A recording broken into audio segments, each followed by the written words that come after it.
My little sister kept acting like a kid. She will not get her life together until this breaking point happens. Guys, this is a complete story with every single update.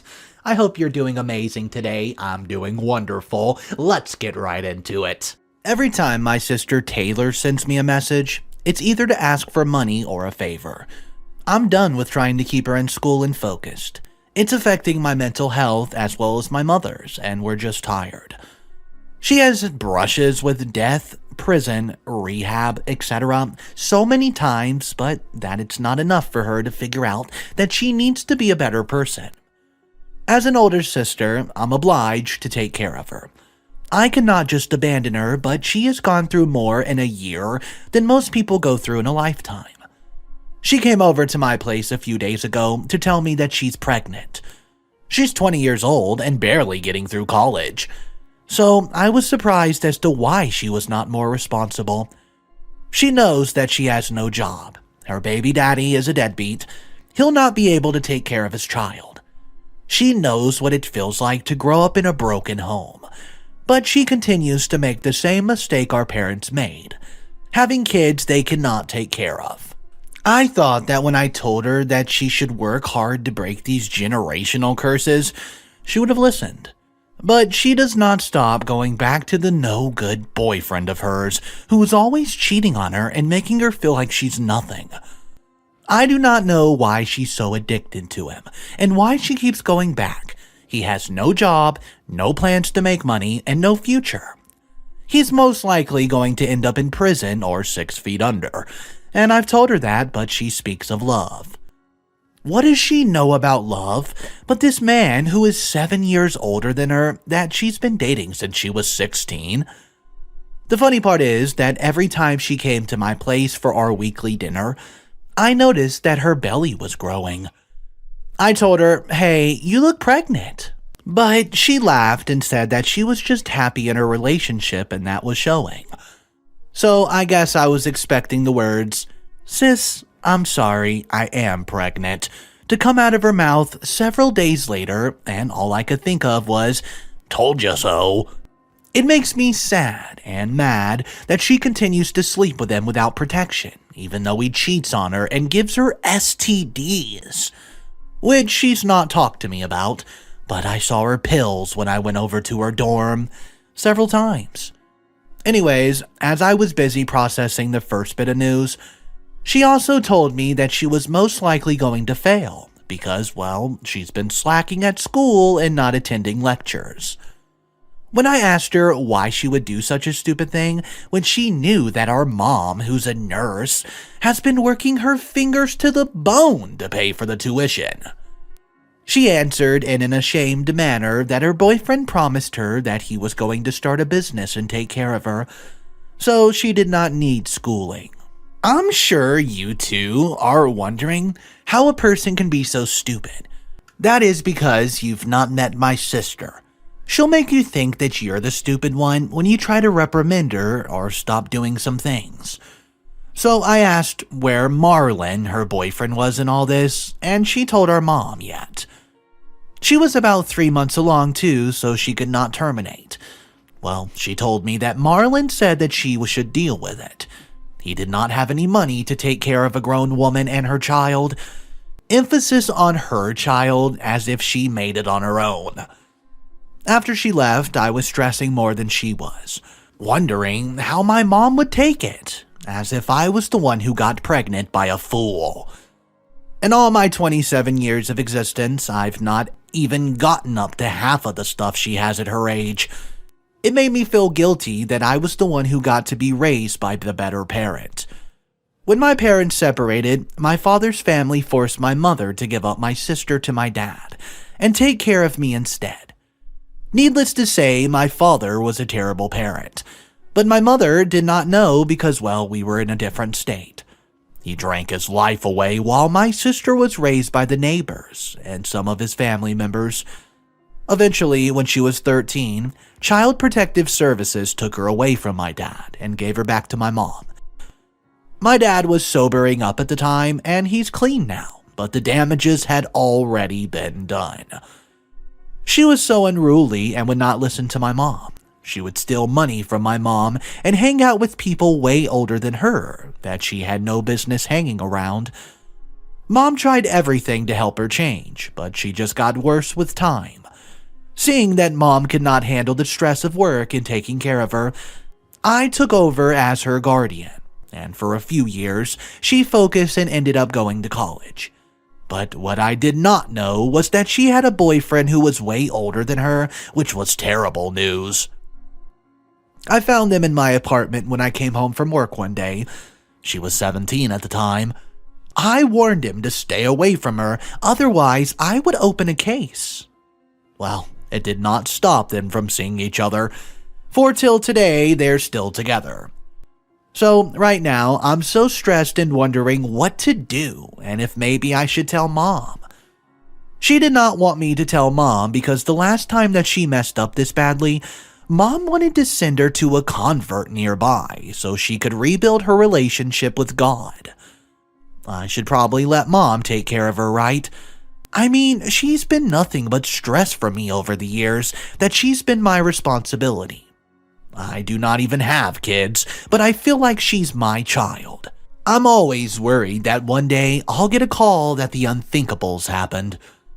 There's one last thing that happened during her visit. She needed money, and she was running out. She had not paid the rent of her apartment for a few months, and she did not have food since her boyfriend kicked her out. I gave her the money, but only after giving her a good talking to. She cannot just bring a child into this world when she herself is a child and has no means of taking care of herself. She has no idea of the responsibility that comes with being a mother. I gave her the money to pay for rent, but she's going to be moving back in with me in a couple days. I know it'll be difficult, but she will give birth in a safe environment, and we'll help each other with the baby. After this, I told her that she'll have to go back to school and focus on getting her degree. I'll help her break the news to Mom as well and try to convince her not to send her to convent.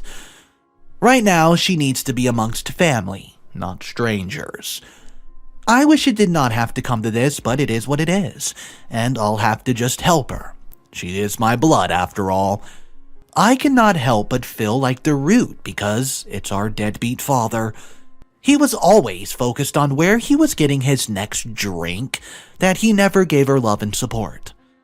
My mother could not just take my sister away. It was way more complicated than that because at the time, she was struggling and there was no help from family. But Mom worked hard to be able to finally get the divorce from my dad and get custody of my sister. But my sister resented and hated her, and refused to listen because she felt that she did not love her. The situation is messed up, and the family needs healing. I do not know when exactly that will happen, but I do hope this baby will be the wake-up call that my sister needs to fix her life. I'll update you on what happens next, but I'm crossing my finger that things get better. Hey guys, Mr. Reddito here, so I have a multiple update story for you guys today. I know how you like to have the whole story in one video, so here you go. One story today, but every single update. Smash the like button, subscribe to the channel if you're not subscribed yet, and let's jump into update number 1. I wish I was getting to write this update with good news that my sister was doing better, that she's cut off the toxic boyfriend and was focused on her baby right now. But I'm writing this now with a lot of pain in my heart. Taylor has been in the hospital for the past couple hours. The doctors cannot promise that she'll survive. As for her child, she lost the baby when her baby daddy crashed the car with Taylor inside. Yeah, I know. Things escalated so fast from just 2 weeks ago when Taylor and I had a plan to make this work. Now, I'm faced with making the call that no mother wants to hear from any mother. Before the accident, Taylor begged me not to tell her mom that she's pregnant over the phone. She wanted to visit her on a weekend and tell her in person. I did not want to stress a pregnant woman, so I agreed, even though I knew my mother deserved to know. You see, I thought that for once the two of us established some sense of trust. It was my understanding that she broke up with and blocked that no-good boyfriend of hers. That was one of the conditions for her to live with me. The other condition was that she was going to focus on her studies and write all her exams. I was willing to sacrifice my free time to drive her to the campus and doctor's appointments using my own money to buy her food and everything she needed. And even after the anger had left me, I was very excited to be an aunt. Unlike Taylor, this child was going to grow up in a loving home. She was also doing better mentally and having a very positive outlook on life, realizing that she's been playing with her life all along. Well, that went out the window when she went against my wishes and agreed to see her baby daddy after I told her not to. I'm still waiting to hear from her about what exactly happened, but based on the bruise marks on her, he seemed to have been hitting her. He, on the other hand, did not sustain any injuries, but he's at the police station in custody, and he's not been charged yet. As soon as she wakes up, I'm taking her to lay a charge against him. I cannot believe she was stupid enough to go back to him after all he's put us through. We'll keep you updated what happens next. Update number 2. Guys, I'm sorry for this late update. It's been several months since I last updated. So much has happened that when I think to post an update, another thing just comes up and I have to take care of it. All I can say is that it's been a shit show. I would do anything to just forget about the past few months.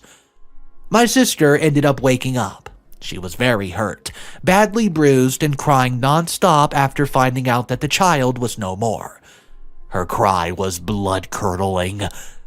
I was truly left speechless as to what I could say because no words seemed to be able to console her. Would I tell her the things that would get better? We did not know that. Not when she was failing school and she just lost the person that she was fighting for. Her baby. I felt as if the entire situation was beyond all that I could do for her. So I decided to do what I should have done in the first place. I called my mother.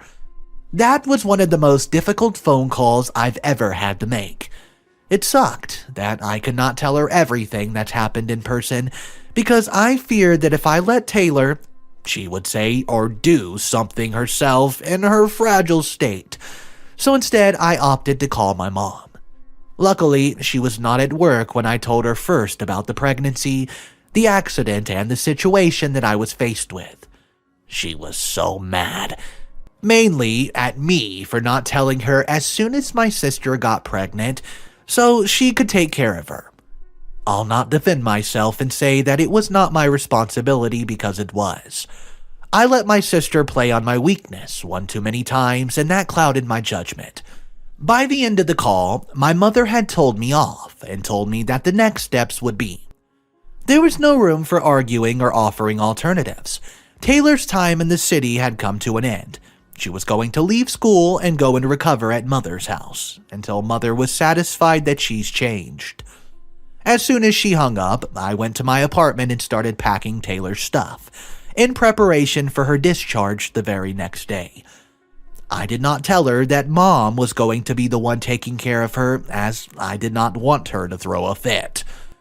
There was no love lost between those two. I knew she would try to fight me, or cry crocodile tears, and try to make me feel guilty. But enough was enough. She's been an inch from death because she did not listen to me when I told her to stay away from that terrible man, and now she was paying for that mistake. The next day, Mother came to the apartment, and we went together to go fetch my sister. She tried to protest, saying that she would rather stay with her, but Mom told her that she had made my life difficult enough. Mom was also better equipped to help her recover than me because, well, she's a nurse. I hated to do that to her, knowing that she was going through a lot emotionally. Before leaving, we went to the police station to press charges against him. After giving her a statement and dealing with the police, she left with Mom. There was no development on the case for a long time, as we knew, so that was the end of that. It did not help that a month later my sister dropped the charges. My mom kept updating me on my sister's health. We also stayed in contact through constant FaceTiming and text messages. She started to recover and gain strength, both physically and emotionally. Mom also took her to church every Sunday, where she was able to receive the proper guidance. I've not always been the biggest believer, but there was no one else I could thank but God for the transformation of my sister into a responsible young adult. Well, at least, that's what I thought was going on. Little did I know that this girl was slowly falling back into her ways.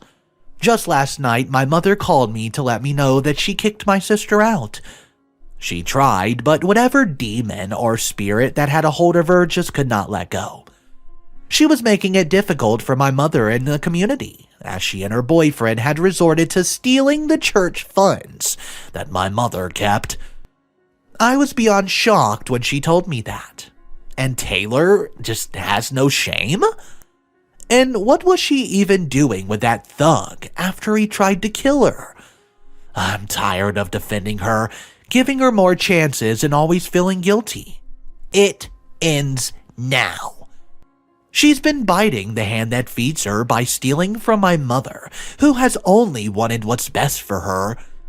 I've sent her a message telling her she's no longer my sister. A beggar on the street is more of a relative than she is. If she wishes to play around with her life and dance with the death, then so be it. But I'm done. I never thought she could sink any lower, but she's managed to prove me wrong once again. Does her brain not work? What sort of love spell has that dude put on her? That she goes back to him after he cheated, lied, and stole from her. He made her lose her baby after he told her that he will not support them. I stepped up for her and spent nights in the hospital worried sick that she was going to die. And it would be my fault. I cannot do this anymore. I cannot have her constantly on my mind. I cannot risk my mother's health and life for her anymore. Mom told me that she kicked my sister out and she has gone to stay with our father. She has no more information than that. Update number 3. I lied, guys. I cannot leave her alone. It's a few days after my last post, and I said a lot of things to her in haste and anger that I did not mean. She's my blood. I cannot let her suffer like this. I have to do something or die trying because I'm the last person who cares. She's drinking her life away and going from motel to motel with him, with no plan for the future whatsoever, and I'm concerned about him. Recently, I've gotten some information that he's involved in illegal dealings, and has been making a lot of enemies. I can't reveal too much because, well, it could put her life in danger, but it's bad. This left me with no choice but to go to the police and try to get a restraining order against him on her behalf. Even though I provided them with proof of the time he nearly killed her, they said she has to file for the restraining order on her own since she's not a minor. I'm so defeated right now. There seems to be no light at the end of the tunnel, and no one wants to help. They have all given up hope. Even my dad ended up kicking her out. I had to swallow my pride and talk to him, but he told me that she's doing the same thing that she did when she stayed with Mom. He said that it's not a healthy environment for him since he's a recovering alcohol addict. So he gave her some money and told them to leave. A friend recommended looking at getting a conservatorship, and the idea is starting to look promising. Update number 4. It happened. She played with fire, and she paid for it. It's a few days after I got a call to let me know that my sister's been shot in the head during an argument with her boyfriend at a motel. Concerned neighbors called the police in the morning after they heard the shouting and a gunshot. He was still at the scene of the crime, where he was immediately arrested and charged. She was rushed to the hospital, where myself, my mom, and dad gathered in the middle of the night. We waited for hours while the doctor performed surgery to try to save her life. The only comfort being that she was clinging to her life. I've never prayed so hard before in my life. That was the only thing that was keeping me sane. But just now I received news that the bullet narrowly missed her medulla. They managed to get it out and she's now stable. They do not know yet if she sustained any brain damage, but they told us to be prepared that she'll not be the same person that we knew. I feel so powerless. When will this nightmare end? Fifth and final update. I don't know. Maybe I'm a bit too optimistic, but I have some good news to share with you. I really think that the shooting was a wake-up call that she needed to get her life in order. Well, guys, it's been over 6 months since the shooting and several things happened. Firstly, she was able to testify against her boyfriend in a case of attempted murder. He shot her after she accused him of cheating on her once again. In the time before the case went to trial, I got her to finally issue a restraining order against him. He's not allowed within 6 feet of her, which is not a problem as he got 3 years in jail. With no chance of parole. At least this time our justice system did not fail us. Ugh. Afterward, we decided as a family that she needed to go to rehab because of her substance abuse problems. My father also used the opportunity to apologize to all of us for what he's gone through because of his addiction. He blames himself for the way my sister ended up because she never had a proper parent. He also apologized to my mom for putting her through so much during their marriage and then later forced her to give up her youngest daughter. Then to me for never being a proper father to me. He thanked me for doing what I had and he failed to do, being there for her. I did not know that I needed his apology until then. I've also had so much anger towards him, and it's all gone. But I'm working hard every day to forgive him. As for my sister, my dad paid for her to get enrolled in one of the best rehab facilities in the city. He's also moved from where he stayed so that he can be closer to me and my sister, as her facility is in my city. Mom also visits every once in a while to check on her. So far, she's doing well and learning to face her past trauma, as well as all the stuff Marlon put her through. She looks so much happier and healthier than she's ever been, and that makes me happy. I hope that she's learned her lesson. I would hate to have to write another update in a couple months, feeling hopeless yet again. I've also started to attend therapy myself, as all this stuff led to a very bad burnout soon after she left for rehab. I had no idea that it was taking such a toll on my mental health until I experienced a complete shutdown. Well, at least the nightmare is over, and I hope for good because now I have no strength. I seriously don't. Well, just like OP, I hope that her sister finally learned the lesson. It only took a bullet to the head for her to learn. Guys, let me know exactly what you would have done if this was your sister and you were in this position. I think it's incredibly horrible that the boyfriend only got 3 years. 3 years for attempted murder? I don't know, guys. Sounds crazy. Let me know your thoughts on this story. Drop them down below. Thank you so much for tuning in. If you're not subscribed to the channel, just take a second, click that button. I hope you have an amazing day. And remember, it's cool to be kind.